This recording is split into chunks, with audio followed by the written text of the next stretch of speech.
crack open hard seeds. The ones with smaller ones, they will find hard to break the seeds. In a situation where there is drought, where it is dry, the seeds would be hard, and the only ones with the larger beaks would be able to eat and survive. But if you think of another situation where we don't have seeds and we have probably like we have to pick through the ground, like the finches have to eat worms. The ones with the smaller beak can dig easily and eat easily. So selective pressure also has affects the heritability of a trait. Now let us move ahead. Uh, let's try answering these questions. Heritability measures the proportion of trait variation in a population that is due to heritability measures the proportion of trait variation in a population that is due to what do you guys think? What affects what is the main key point for a heritability of some trait?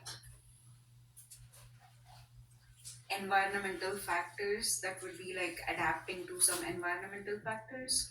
Genetic factors, yeah, you're right, it is genetic factors.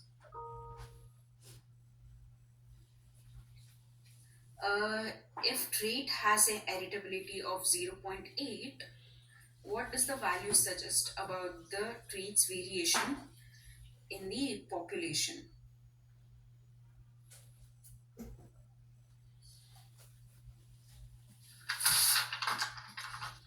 Genetic factors. Oh, I'm sorry, I saw the wrong text. What do you think? If it is zero point 0.8, so there are two ends of this. Heritability would start from 0 to 1. 1 implies that all the variation is due to genetics, and 0 is all the variation is through environment. There is no genetic exchange at 0, and at 1, there is the genetic variation is the most, genetic factors are the most influential ones. So this is in almost towards the end of the right spectrum, that is towards 1. That would be most of the variation is due to genetics.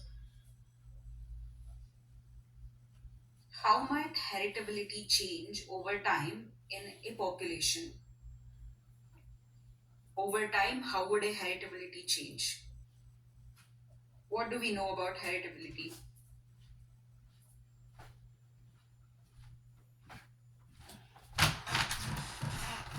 I got it on mute. Isn't What it you directly making? Pork proportional chops? to genetic Hamburger? variation? Like if we have more The genetic rest of variation, the Alright, two okay. pieces that was Yeah, left, that might go to cut dinner. them Yeah, up. I'll use the hamburger to make. Okay. That you left. Alright then, cause yeah, that might if we make a have nigga more go to genetic Whole variation, Foods. It's then just I there would can't be go more tonight. I got the other heritability. lady to turn If me we in have this lab less, then it thing. would we It's gonna have cost me less 200 to heritability. tutor her. She So already what do charged you me think 200 would be something. the probable answer? Would 300. it be constant over 250. time, or Now it she can gonna change charge due me to 200. changes in environment That's about or selective I pressure? know I wouldn't do it We the way they learned did it what or use the affects tutors. heritability, But one of these ladies on which here, were I the don't three know if you heard factors: it. She got thin environmental, skin because I selective was trying to pressure, get in the and Zoom. the other one She didn't know how to was do it, and she didn't know how to help me on that or the bookstore.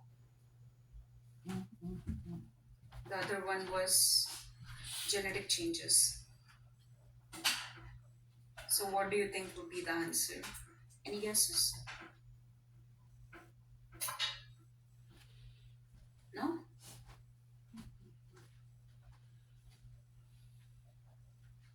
So the answer would be it can change due to the changes in environment or selective pressure. Because the first option says it decreases as genetic variation increases. But we know that they both are directly proportional, so it wouldn't be the case. And the second one says almost the same. So that would be incorrect as well. So our final answer would be it can change due to change in environment or selective pressure. Let us move ahead. In which type of environment is sexual reproduction typically favored, sexual reproduction typically favored. In unpredictable and changing environment, stable and unchanging environment, uh, this was, I think I had a question very similar to this when I took 182. So they're gonna twist the words, and but the concept will be the same. Try to apply the concepts. Yeah, the answer is right. It is A, unpredictable and changing environment. Because in a stable and unchanging environment, the asexual reproduction can easily be adopted. In dense and competitive, it is more about when there is a competitive environment, all you care about is producing new ones. So to replace you in a population. So it would be more favorable to the asexual for producing more offsprings. In hostile and extreme environment, there also you just wanna keep your allele, like you wanna keep reproducing so you have your species on the planet. So both of the three, all the three below would be almost favoring the asexual reproduction.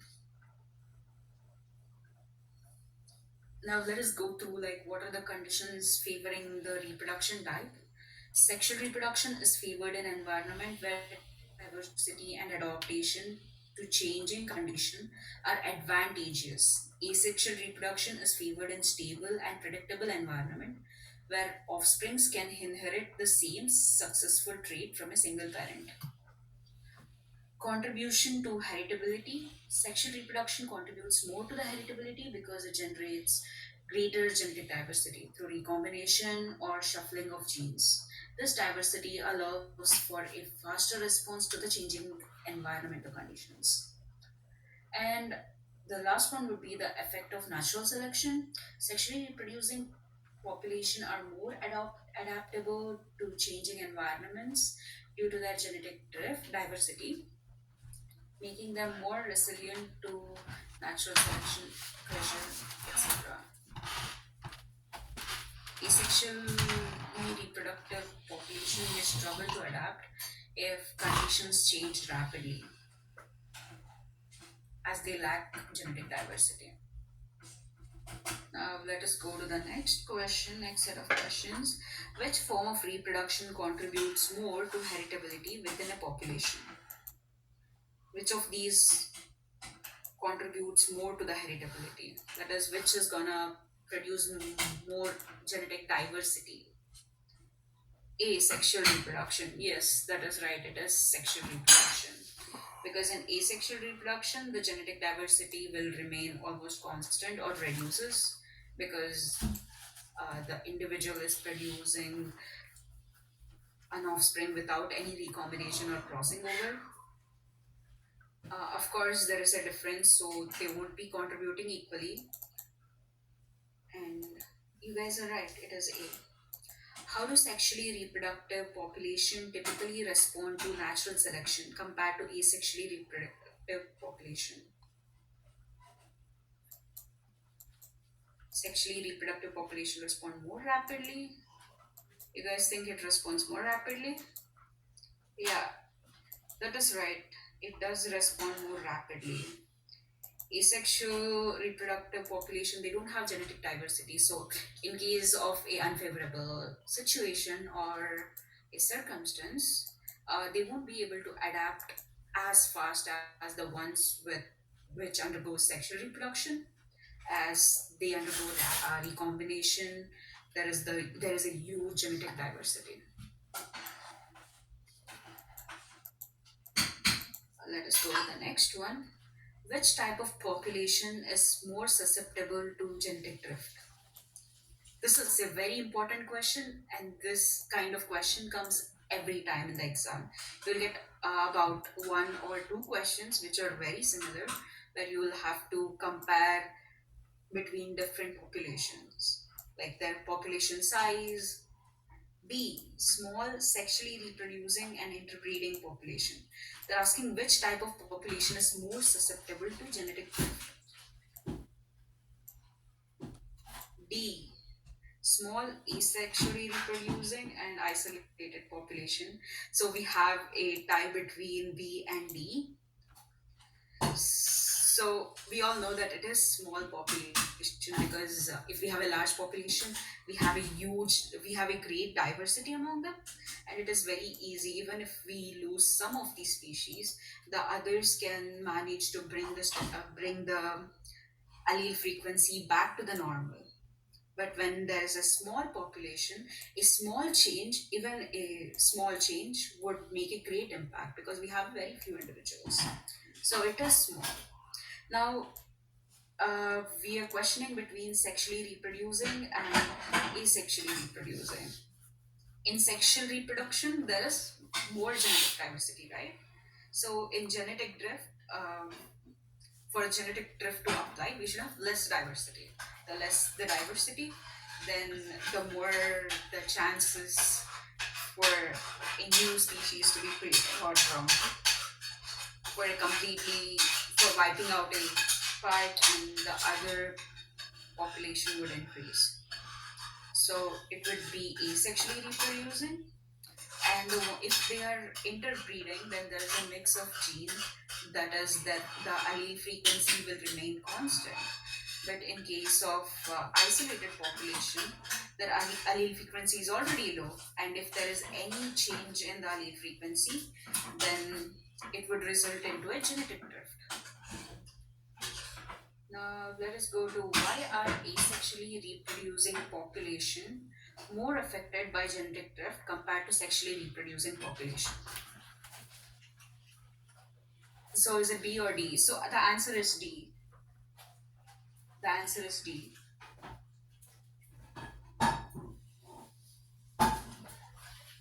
Why are asexually reproducing population more affected by genetic drift compared to sexually reproducing population? C. Asexual population lacks genetic variation from sexual reproduction. Yeah, that is right. Because we know that asexual populations don't have genetic diversity. We also know that they don't undergo recombination, and they wouldn't have larger population size. Even if they would, then the genetic drift wouldn't be possible with a large population. So it's option C. Now, which factor can counteract the effects of genetic drift in population? Which of this will counteract, that is, cancel out the genetic drift? We learned what would be affecting the genetic drift, right? In the previous question, where the D was the answer, we learned what are affecting. Now this question asks which of the following can counteract. What do you guys think? A, large population. I get D, which is high mutation rate. Well, both of these do. Um, both of these do actually counteract the genetic drift in a population, but the main thing would be the population size. When the population is too large, like if we think of humans, during COVID, a lot of individuals died, not in a bad way. A lot of individuals died, but there was no genetic drift. We didn't lose a complete population in humans, right? So if we have a very large population, it can't really be. It doesn't make any difference. But if you think of a small island where like 15 individuals are there, and even though there's mutation, if there is some probably like infection and all of them die, they would just die despite the diversity. With a very small population, uh, the survival rate wouldn't be as high. The selective reproductive, wait, Yeah, it wouldn't be hard.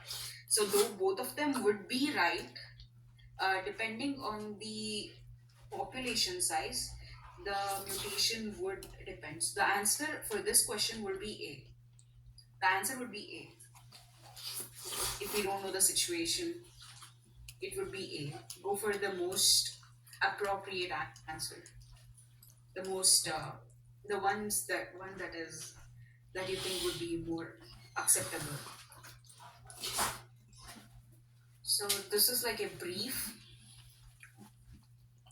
a population affected. You can take a screenshot of this. This would be helpful. So which of this is most affected? Uh, Populations affected by genetic drift. Most it affects the most in smaller population and it affects the least in larger population. It affects the most in during asexual reproduction and least in sexual reproduction. Most in isolate population than interbreeding population. The next concept is the post-zygotic versus the pre-zygotic reproductive isolating mechanisms. So pre-zygotic isolating mechanisms, these prevent the formation of zygotes, that is the fertilized egg, between individuals of different species. Example includes difference in mating behavior and habitat preference, reproductive timing, physical barrier, or that all these would prevent mating.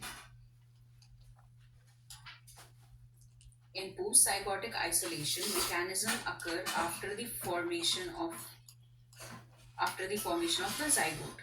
They result in reduced fitness or sterility of hybrid offsprings. Example includes hybrid inviability. Hybrids do not survive to maturity. Hybrid sterility, where hybrids are sterile, and hybrid downtime, where hybrids have reduced fitness. Here, the fitness is fitness means reproductive fitness. It is never the survival fitness. Okay. Do you guys have any questions?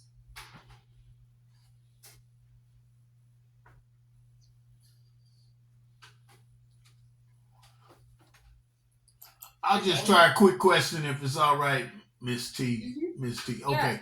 And I want to keep it simple as I can. So if it's any way, like you pointed out, if you get the concept right. So if I understand when you go back to your slide on sexual reproduction, is what Sexual. yeah, on the question you had on sexual reproduction. This one? Okay. Well, maybe that wasn't it, but maybe it's the same concept.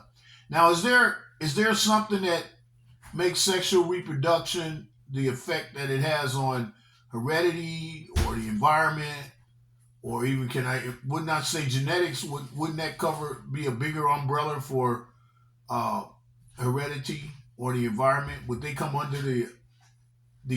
Can you please repeat the question? I'm so sorry. Okay, I didn't get you. Like, I was trying to say what would be the most simple way if I see sexual reproduction in mm-hmm. terms of genetics or in terms of environmental change or in terms of heredity, which would it Mm-hmm. most closely align to? The term sexual reproduction. What The would it close. infer? Would it infer hereditary changes or environmental changes or genetic changes? Sexual reproduction would mean genetic changes because there is a recombination. Okay. So there is always a genetic variation which is linked to the sexual reproduction. So when we think of either of the three things you said, the heritability, genetic factor, or the environmental factor, the we would count sexual reproduction as the highest genetic factor. Like it has the highest genetic diversity because of the linkage and recombination. Okay. Almost sort of like inferring the Punnett square, right? With I guess homozygous and heterozygous or dominant homozygous or dominant dominant. Thank I you, think say. like No, okay. If I say large AA, and I would say that's a dominant. That's a dominant, yeah, right? If I say a yeah, small AA, that's recessive. recessive, right? Okay. But if I say a large A and a small A, then that's heterozygous. So Yes. my only point was if I had sexual reproduction, I'm actually Mm-hmm. crossing. I'm crossing those variables, right? One way or the other. Yeah. So when you cross them, then you're gonna get different combinations, whether they're in a 3-to-1 ratio or whatever. I'm saying you're gonna get a variation, as you pointed out, in the Yeah. offspring. So I got it. I think I got it.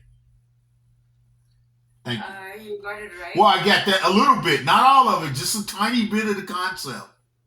So now, if we have like a parent which has gametes AA and a another parent which has AA, or probably let's take it as capital A and small a, we have different genetic variation among our population. We'll have AA and AA, right? So all of these have different genetic variations. So here we are just comparing one of the genes, like one of the allele of a gene. But in an organism, there are like thousands of alleles, thousands of traits. So they will have huge variety. Like you have seen a dihybrid cross where we get like about 16 different individuals. Similarly, what if it is a trihybrid cross where we are considering three of the traits or four of the traits? That would have way more diversity, right?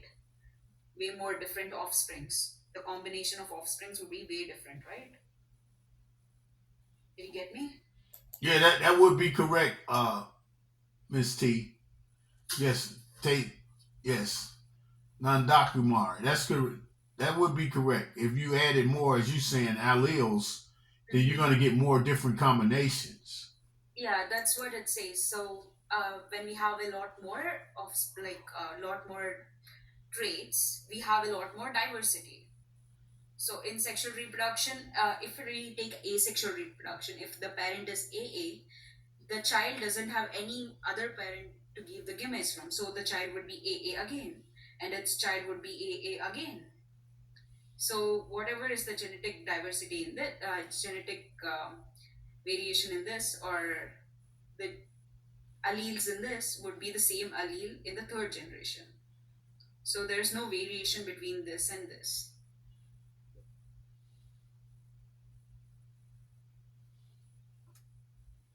That is correct because your alleles were the same. Mhm. Now let us go ahead. Thank you for the question. Can I ask you one quick question, really quick? Yes, please. Back on the first and second slide, one of the options was about how more variation is more heritability. That question, This one? which one was it? Um, yeah, I think it was that one where it says where we talked about heritability, how more variation is more heritability, right? Mm-hmm. I think it was the sixth question. Yes. Yeah. So what for that one you said? You want me to explain the question, like the answer? What was the answer? Because I might have misheard it.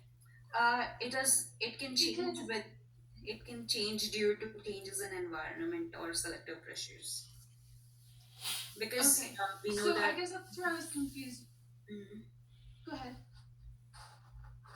Because we know that the greater the genetic variation, the greater, I mean, it would increase. If the genetic variation increases, then the heritability will also increase. So in the both option A and B, it shows that if one increases, the other one will decrease. Oh, okay. So it's not the case, right? Yeah, sorry, So I just misread it then. just That's my remember it fault. Okay, okay. You that got it? makes sense. I didn't know that they were two. I was reading it increase and increase, and that's why I was confused on that. But I understand now. Thank you. No worries. You're welcome. Now let us move ahead. Where were we?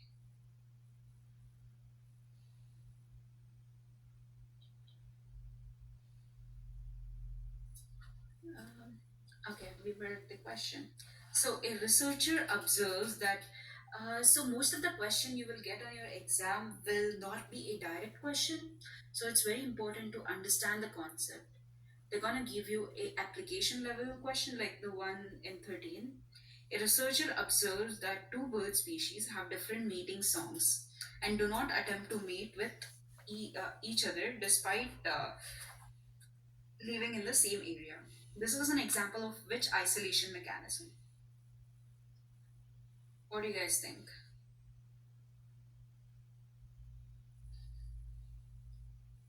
So let us go through each. Hybrid inviability.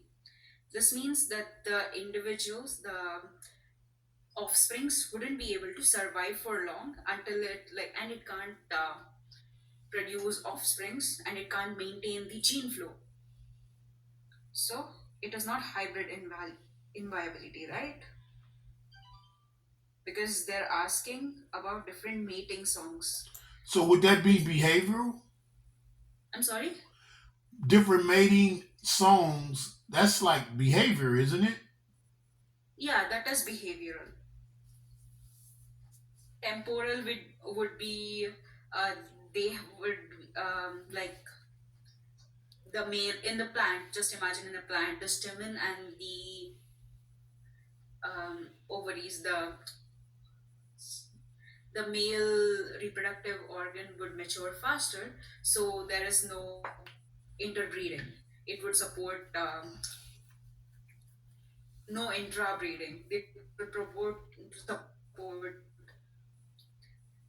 breeding within the population, but with different individuals. The different mating times, when the mating times for the male and female would be different. And gametic would be where imagine a ovum of a frog and the sperm of a crocodile.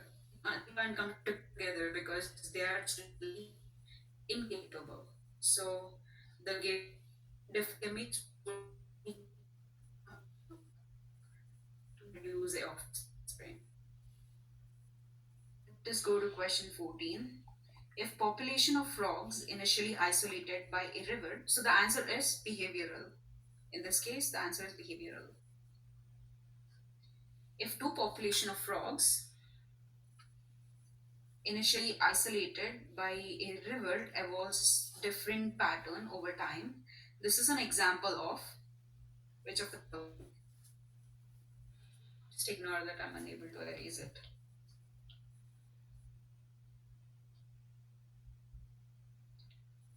Which of the following? It is isolated by a river, and this will evolve into two different species over time. What kind of isolation is this? This would be allopatric isolation.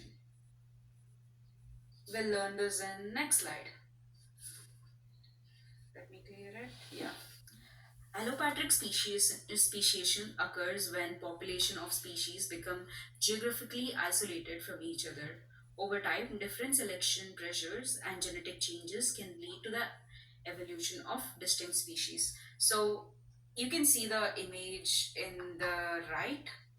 So if we have a forest and we uh, due to some problem due to some flooding we have a river in between the forest, and these two, when the river is in between the forest, the partition like the trees in the other end of in either end of the spectrum will evolve individually, and over time they can't mate with each other, or they can't reproduce with each other. So they will end up has two different species. In case of sympatric speciation, in the same geographical location, let us think of a better example.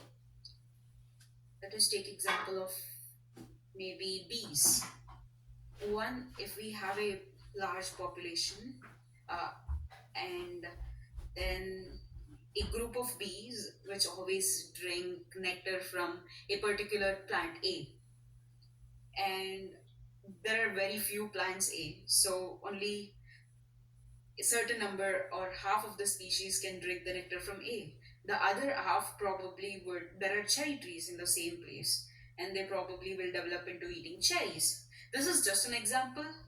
Bees don't eat cherry. I don't think so. They might, I don't know.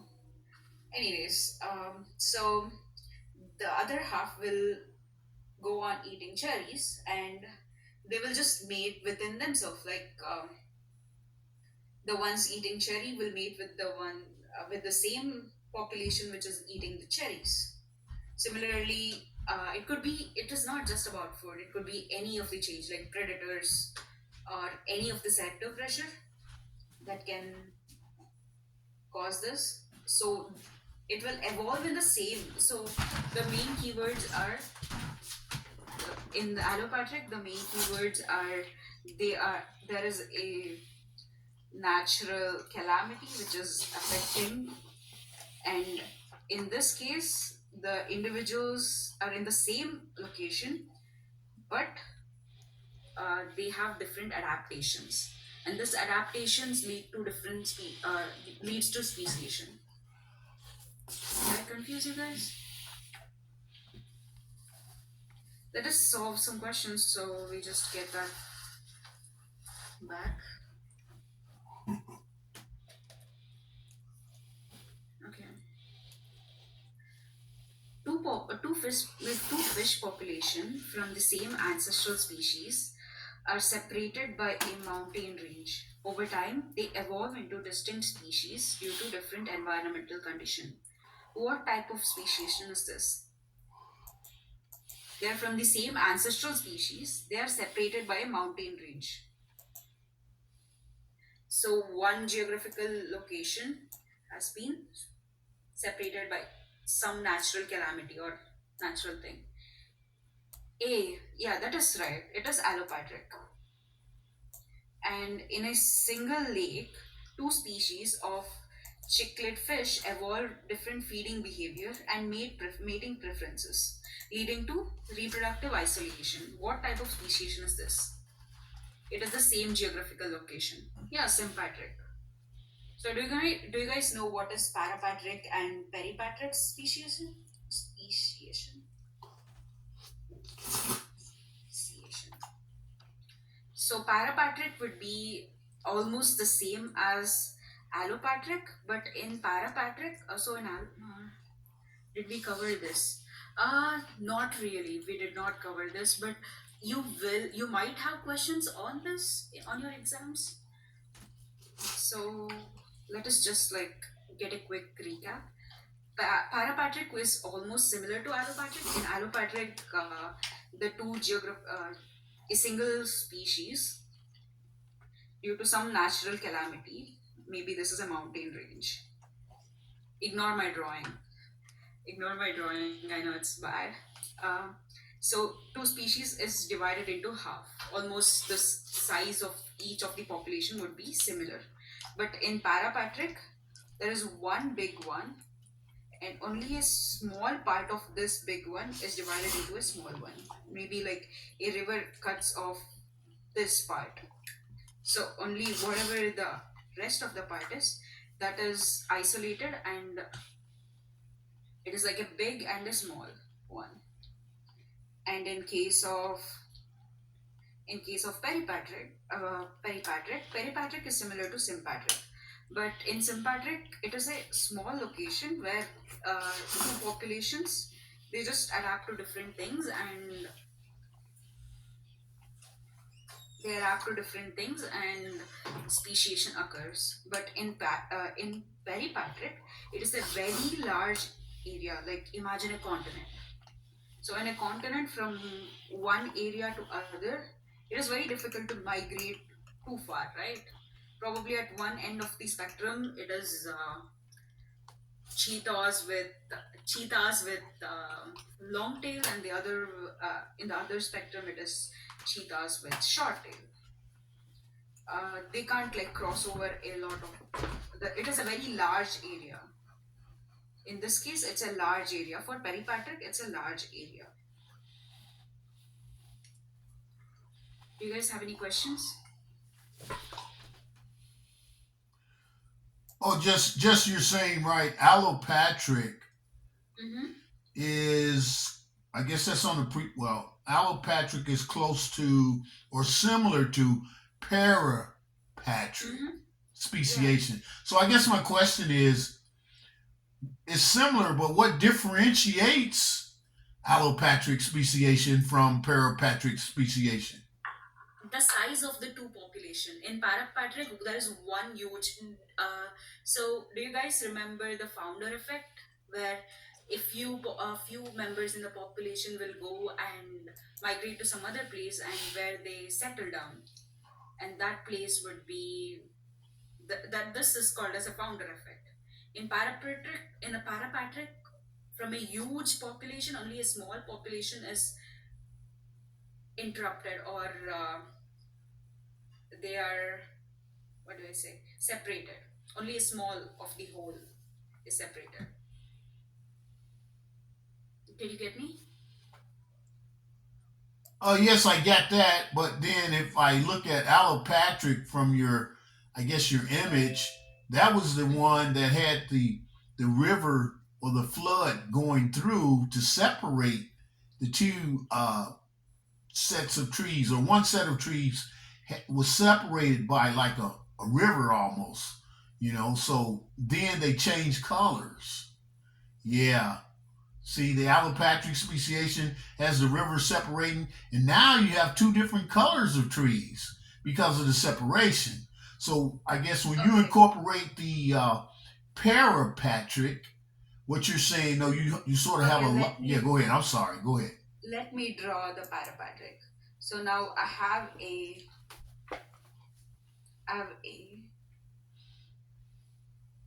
let us like consider bacteria, okay, because they're small and it's easy to draw. Now I have a whole landmass which is filled with bacteria. No, no, bacteria would be like squirrels. All these dots would be squirrels. And now a water body would come and separate a small part of it. These small individuals would grow into different species. So we have two different landmass. Oh, two different landmass where the old one was the big one and the new one is the small one. I mean, the small one has become a different species over time, after like maybe 500 years. This is over a very long time, or 5,000 years, 50,000 years. Did you get me?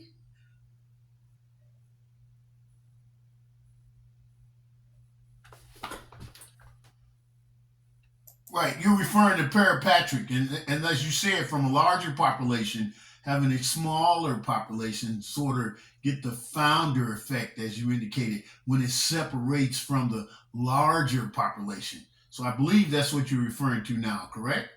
Yeah.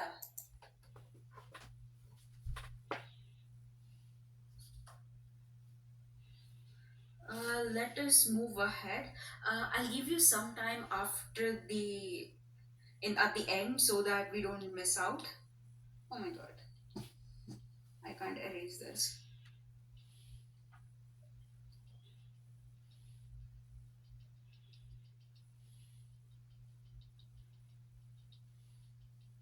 I can't erase this. Let me see.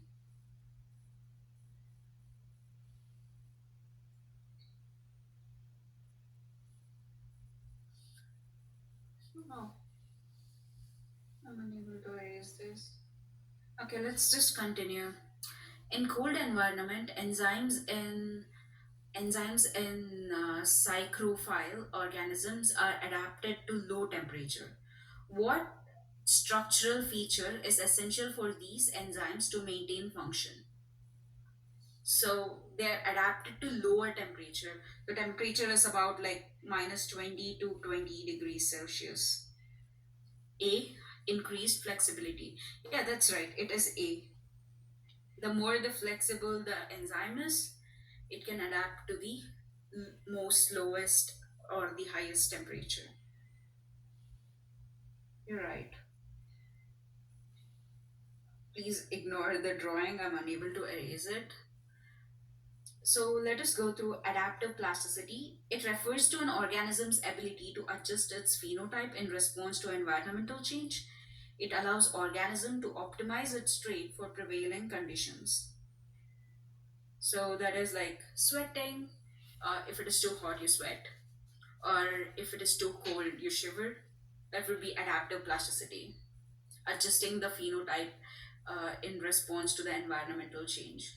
Phenotype, it would probably also be like in winter, you just grow a lot more hair on your body to, you know, to provide you the thermal insulation.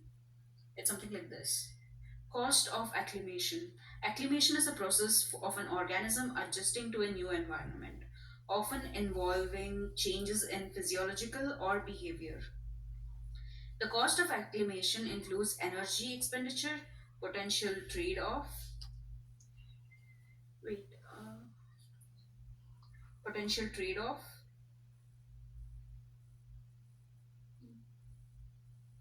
with other vital function, and the time it takes to acclimate. Excessive acclimation costs can affect an organism's overall fitness. Now, let us go through this question. I'm unable. Oh, wait. Maybe. Okay. Let us just go through the question.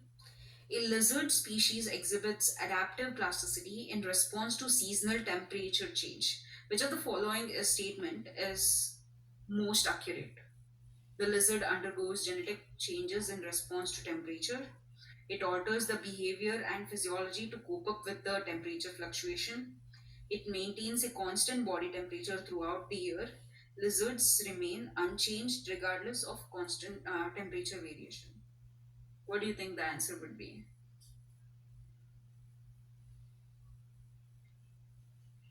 How how would it adapt to the change in seasonal temperatures? B. Yeah, that is right. It alters the behavior or physiology.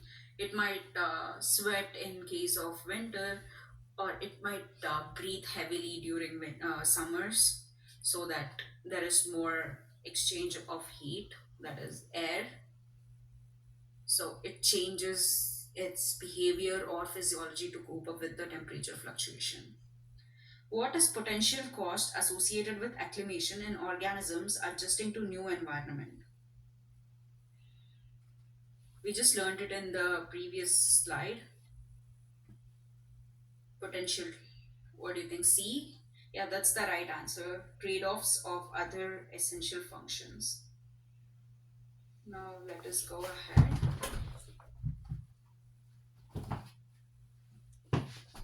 Homeostasis. Homeostasis is the ability of an organism to maintain a stable internal condition, such as body temperature, despite external environmental fluctuation. Energy transfer. Thermoregulation involves managing heat gain or heat loss through various mechanisms, including radiation, which is absorbing or emitting heat, conduction, which is heat transfer through direct contact, convection, which is heat transfer through air or fluid, and evaporation, heat loss through sweat or panting. So, techniques for thermoregulation. Organism employ various strategy for thermoregulations, such as behavioral adaptations, physiological adaptations, or anatomical adaptations. Let us go to the question. How do endothermic organisms differ from ectothermic organism in terms of thermoregulation? Endothermic has a constant internal body temperature. So whatever it does change in its physiological or behavioral pattern, which would keep the internal body temperature the same. Ectothermic, the body temperature depends on the environment. If it is too cold, then the body temperature would be too hot. If the environment is too hot, then the body temperature will go too cold in case of ectothermic. So, what do you think is the right answer? B. Endotherms maintain constant body temperature while ectotherms have variable body temperature. That's right. So, the answer would be option 2, B. Option B. And 22. Which of the following mechanism helps to reduce heat gain or organisms during hot weather? During what weather? During hot weather, what do we usually do? Do we shiver? It's hot. Do you shiver? Piloerection is getting goosebumps, like sweating. Yeah, you're right. It's option C, sweating. The sweating would help reduce the heat in the body. Let us go. Oh my god. I'm unable to close this. Okay. We have last two questions. A species of fish reproduces early in life and invests minimal energy in parental care. What is likely trade-off for the reproductive strategy? So when something is reproducing early in life, that means it has a shorter lifespan. So when you have shorter lifespan, you will be reproducing more and early so that you can produce maximum individuals before you die so they can carry out your gene forward to maintain the gene flow. So which of these would be the most probable answer? The longer lifespan? Maybe not. Enhanced offspring survival, so they're reproducing very soon in their life, and soon they might be reproducing a very large population. Large population would be a trade-off with less survival of offspring. So it would probably be reduced overall reproductive output. So the answer would be reduced overall reproductive output. The quality of the kids wouldn't be as great in when you're more inclined towards the quantity. So maybe like in a chiclet with in predator region, they would just produce more offspring, so some of at least some of the offspring would survive and carry on the gene to the future. So the quality of that chicklets may not be as great as the compared to the place where there's no predators and the other chicklet would produce all good babies or qualitative babies. Now the last one. Which of the following organism is likely to prioritize growth over reproduction during its early life stages? A small mammal with few predators? C. A long-lived tree species? Yes. Here the growth is greater than reproduction.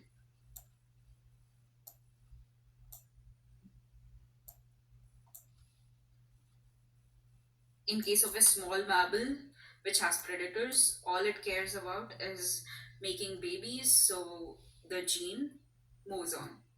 In a bird with short lifespan, even that has the same goal, that is make more babies and before you die. An insect with short lifespan also gives birth to a lot of babies before it dies. But when we compare it to a tree which is very long lived, all it cares about is the quality of the kid, that it produces kids which are actually viable and would produce more kids. So it's option C.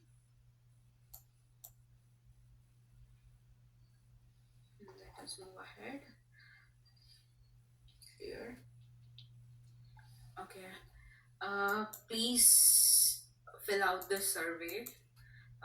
And if you have any questions, please visit our tutoring center. It's a walk-in tutoring center. You can just walk in, and we have an amazing team of people helping you with the exam.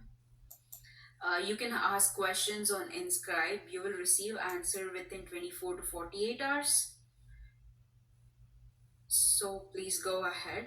Thank you so much, everyone, for attending today's review session.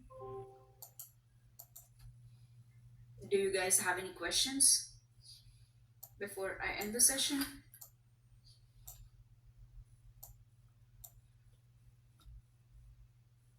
Any more questions?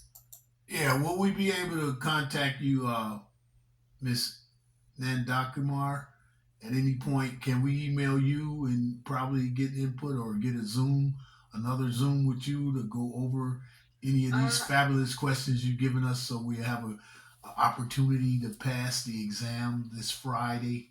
Will we be able to get any more time with you where we could go over some of it? Not all, maybe just a few. Or how about concepts that you think are the most difficult? you can actually visit the tutoring center where But they're not you though. They're not.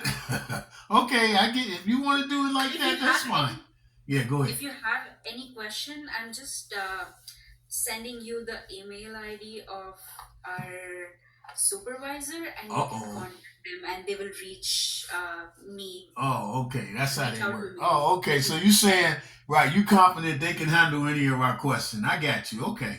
All right. I believe you. No, they will reach out to me if you want to talk to me. You can I can give you the email ID of No my problem. I supervisor. mean, I don't want no problems. I thought you were on the staff for our class. That's all. Because they gave a lot of names, but maybe I didn't see your name for the staff for the class. I guess with Miss Jennifer, right? Yeah, Okay, I'll let it I'm. go. I get what you're saying. Go to the tutoring center. I get it. I get it. I get it. I get that one. Okay. Thank you so much. All the best for your exams. I'll be posting the video as well as the slides. Please feel free to watch it or review through it.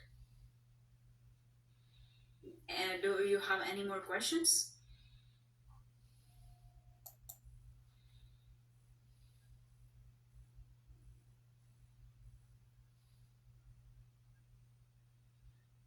I think we don't have any more questions. I will go ahead and all the best, everyone. Thank you for attending today's review session.